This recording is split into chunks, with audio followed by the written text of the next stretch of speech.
Hey everybody, Paul Martin here. This is a very short tutorial on getting started in ham radio. There's a lot of people who've done books and YouTube videos on this subject. I'm going to cut to the chase and I'm going to tell you what I think is the best way to get started quickly in ham radio and get you on your way so that you can learn more about this hobby and about this vocation, because it has a lot of great usefulness in terms of times of emergency and times of disaster. So let's get right to it. The first thing you will want to do is to purchase a book to study for the FCC licensing exam.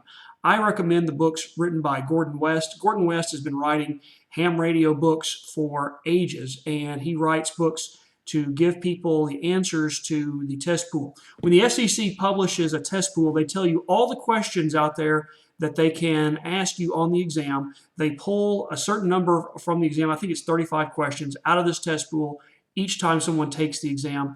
And the answers are there, you just have to pick the right answer. It's all multiple choice. And what Gordon West does is he goes through every single question in the test pool and gives you the answer to it. So not only are you learning what questions you may be asked, you're learning the answers, he's also teaching you kind of the why, explaining the theory behind it. And so to me, that's the best way to learn. You can go on Amazon and buy his book. And by the way, I'll link to everything you need below in the comments section. You can buy his book. I would buy it used. I wouldn't buy it new, for about $13 plus shipping. Buy a used copy of the Gordon West Technician Licensing book. That's your first step. Second step is to read the book. Go through the book. Make sure you understand at least most of the questions. If there's some questions that you're stumped with, my suggestion is simply memorize the answer. I've done that on more than one occasion for a ham radio licensing test, or just some issues about theory that I didn't understand. And so rather than trying to really drill down into material to understand it, it was just quicker and easier for me to simply remember when I'm asked this really difficult question, the answer is always B, or whatever the answer is. Once you study the book, it's time for you to take your examination.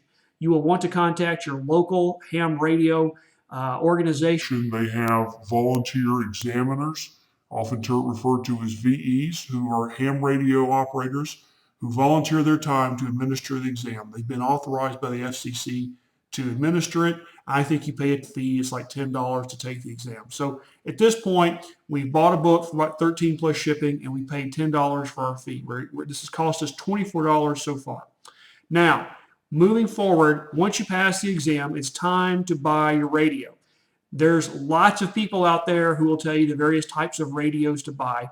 I'm going to recommend the radio that I find by far the most easiest to use, and that is the Yaesu FT-60R.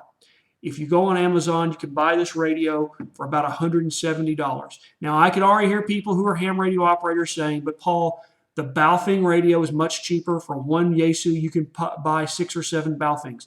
The Baofeng radio is much cheaper, but in my opinion, it is much, much more difficult to operate, particularly for the new user. I prefer the Yaesu radio simply because it is so much more intuitive and so much easier to program than the Baofeng. And plus, if you're going to be relying on this radio as part of your disaster plans and using in cases of emergency, I want something that I know is going to work every single time. And I've owned enough Baofeng radios to know they ain't going to work every single time. And so I would prefer to spend a little more money and buy a quality radio that I know is going to be reliable. In addition to when you buy the radio, you also want to buy an upgraded antenna. The radio will come with an antenna, but you really want to add a lot more effective communication antenna onto it. And so the model I recommend is made by Diamond.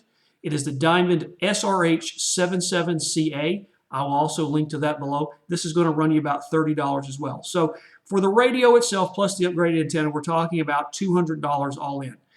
So once you get the radio, you charge it up and you're like, okay, now what do I do with this radio? I can turn it on, but I've read the manual. I'm not sure how to use it. You want to find a mentor. Go online, Google for your local ham radio, amateur radio club, and just introduce yourself and say, I just got my license and I'm a technician now. I bought a radio. I really need some help and need someone to help me use this radio, learn how to use it. If ham radio operators are anything, they are very generous with their time, especially with new radio operators. There will be lots of people willing to help you get started. And if you can't find anyone, go to my website. I'll link to that as well. send me a message through my website. I will be more than happy to talk you through how to use this radio. I've done it before for friends. It's really easy to use. And then the last thing is you need to start practicing using this radio. Through your amateur radio club, find someone who's interested in disaster preparedness, or find someone who just wants to teach you more about the radio, and set up times to communicate with them through the various repeaters. And you'll learn more about repeaters when you study for the exam, but basically the way these radios work is that it sends out a signal to a larger radio, and that repeater basically rebroadcasts your signal using a bigger antenna and more power out to a larger area. And so rather than talking radio to radio, you're simply talking to other ham radio operators through a centrally located radio that's more powerful.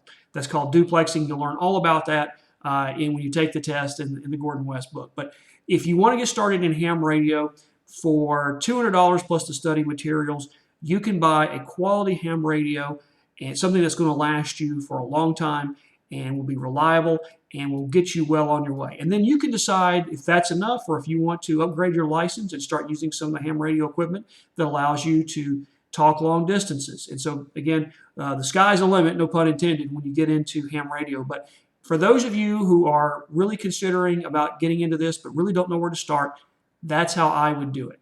Other people are going to disagree. That's fine. But if you want to hurry up and get your license and get on the air quickly, I think that's the best conclusion. That's the best solution. So if you have questions or comments, post them in the comments section below. Thanks for watching.